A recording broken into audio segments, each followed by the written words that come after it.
Tropskim smo prašumama učili u školi, reče Ana. Pune su velikih kukaca i paukova. Znam, reče Ivan. Barem polovica od njih još nije dobila ime. To je grozno, reče Ana. Nije, zanimljivo je, reče Ivan. Htio je zapisati mnogo bilješke u tropskoj šumi. Možda bi čak mogao imenovati neke od nepoznatih kukaca. Zanimljivo, bljak, reče Ana i strese se. Ne razumijem, reče Ivan. Nisi se bojala dinosaura, pa? Nisi se bojala dvorskih stražara, niti mumijnog duha, pa? Nisi se bojala gusara, niti ninja, pa?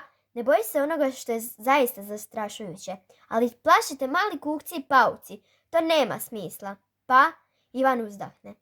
Slušaj, rekao je, moram otići ondje, tako ćemo pomoći Magdi. Zato je ova knjiga stajala otvorena. Znam, reče Ana namršteno. Osim toga, ljudi neprestano krče i sjeku tropske šume. Reče Ivan,